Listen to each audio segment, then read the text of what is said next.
안녕하세요. 마산사 연극장입니다. 세상에는 참으로 많은 인연이 존재합니다.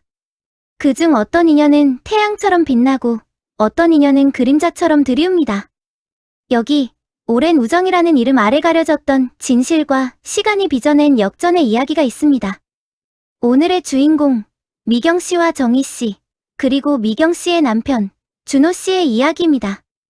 1990년대의 푸른 캠퍼스, 그곳에서 미경과 정희는 둘도 없는 단짝으로 만났습니다. 해맑게 웃고 뜨겁게 꿈을 꾸고 서로의 가장 깊은 고민까지 나눴던 청춘들.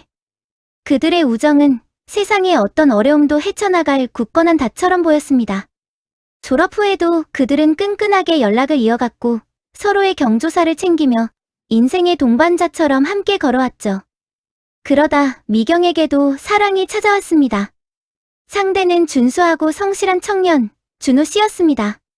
평범했지만 따뜻한 마음을 가진 준호 씨는 미경에게 안정감을 주었죠. 둘은 곧 미래를 약속했고 화려하지는 않아도 단단한 사랑을 바탕으로 가정을 꾸렸습니다. 준호 씨는 패기 넘치게 자신만의 사업을 시작했습니다. 작은 제조업체였죠. 하지만 세상의 문턱은 생각보다 높았습니다. 예상치 못한 어려움이 연이어 닥쳤고 준호 씨의 사업은 매번 위태롭게 흔들렸습니다. 미경은 남편의 어깨를 토닥이며 묵묵히 내조했습니다. 언젠가 좋은 날이 올 거라 믿으면서요. 미경아, 네 남편 준호 씨 말이야. 왜 그렇게 답답하니? 뭘 해도 사업이 풀리질 않네? 내가 봤을 땐 영 제목이 아닌 것 같아. 네가 고생이 많다, 정말. 미경의 귀에 정의의 목소리가 비수처럼 박혔습니다. 그 말은 한 번이 아니었죠. 만날 때마다, 전화할 때마다 정희는 준호 씨의 사업 실패를 비웃고 그의 능력을 깎아내리며 미경의 마음을 후벼 팠습니다. 우리 남편은 그새 또 몇십억 계약을 따왔지 뭐야. 너희는 아직도 그 모양 그 꼴이야? 에휴, 미경아, 남자 보는 눈도 복이라더니. 찌찌. 미경은 속으로 쓰린 눈물을 삼켰습니다. 남편을 향한 모욕감보다 30년 가까이 이어온 우정이 산산이 부서지는 듯한 절망감이 더 크게 다가왔습니다. 아무 말도 하지 말자. 정희와 오래된 우정을 지키려면 참아야 해. 수없이 되뇌며 미경은 그저 침묵했습니다. 하지만 그 침묵은 고통 그 자체였죠. 매번 정희의 말을 듣고 돌아오면 미경의 마음에는 깊은 상처의 흔적만 남았습니다. 그렇게 고통스러운 시간이 흐르고 또 흘렀습니다. 미경과 준호 씨는 여전히 묵묵히 자신들의 길을 걸어갔습니다. 준호 씨는 몇 번의 좌절에도 포기하지 않고 기술 개발에 매달렸습니다. 밤늦도록 연구하고 실패하면 또다시 시작하고 쓰러지면 다시 일어나는 끈기로 버텨냈죠. 미경은 그런 남편의 곁을 그림자처럼 지키며 말없이 그의 노력을 응원했습니다. 그러던 어느 날 기적처럼 준호 씨의 기술이 드디어 빛을 보기 시작했습니다. 수년간의 노력 끝에 개발한 혁신적인 신소재 기술이 대기업의 눈에 띈 것이었죠. 처음에는 작은 계약으로 시작했지만 곧 소문이 퍼지면서 투자 문의가 쇄도했습니다. 사업은 날개를 단 듯이 비상하기 시작했습니다. 직원 수는 급격히 늘었고 작은 사무실은 번듯한 공장으로 탈바꿈했습니다. 준호 씨는 더 이상 답답한 실패자가 아니었습니다. 그는 혁신적인 기업의 리더로 시장의 주목을 한 몸에 받는 성공한 사업가가 되어 있었습니다. 반면 정희의 삶은 달랐습니다. 그녀의 남편도 사업을 한다고는 했지만 매번 이리저리 투기성 투자를 벌이다 실패하기 일쑤였습니다. 한탕주의에 빠져 무리하게 벌렸던 사업들은 족족 쓰러졌고 그들의 경제 상황은 갈수록 나빠졌습니다. 미경아, 요즘 너무 힘들어. 우리 남편 사업이 계속 안 돼서 빚만 늘고 있어. 머리가 깨질 것 같아. 잠도 제대로 못 자고 어떡하면 좋니? 정희는 더 이상 준호 씨의 사업을 비웃지 않았습니다. 대신 그녀의 목소리에는 깊은 피로와 좌절감이 묻어났습니다. 명품으로 휘감았던 몸에는 초췌함이, 오만으로 가득했던 얼굴에는 수심이 가득했습니다. 만날 때마다 자신의 남편 자랑을 늘어놓았던 정희는 이제는 자신의 힘든 사정을 하소연하기 바빴습니다. 미경은 조용히 그녀의 이야기를 들어주었습니다. 그 안에는 복잡한 감정들이 교차했습니다. 동정심도 미묘한 승리감도 함께요. 준호 씨의 사업이 안정화되고 승승장구할수록 미경과 준호 씨 부부는 이전과는 다른 여유와 자신감을 갖게 되었습니다. 그들은 그동안 정의 때문에 불편했던 각종 부부 동반 모임이나 친목회에 다시 활발하게 참여하기 시작했습니다.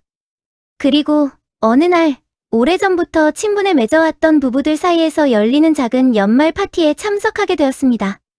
파티장은 은은한 재즈 음악과 사람들의 활기찬 대화로 가득했습니다. 미경은 화려하지는 않지만 품격 있는 드레스를 입고 세련되게 차려입은 준호 씨의 팔짱을 끼고 입장했습니다. 둘의 얼굴에는 은은한 미소와 함께 여유롭고 당당한 기운이 흘렀습니다. 마치 성공을 뽐내는 듯한 의도적인 과시가 아니라 그들의 삶이 비로소 안정되었음을 보여주는 듯한 자연스러운 당당함이었죠. 칵테일을 마시며 오랜만에 만나는 사람들과 덕담을 나누던 미경의 시선이 한 곳에 멈췄습니다. 파티장 한쪽 구석에 평소보다 한껏 마른 얼굴로 서 있는 정희가 보였습니다.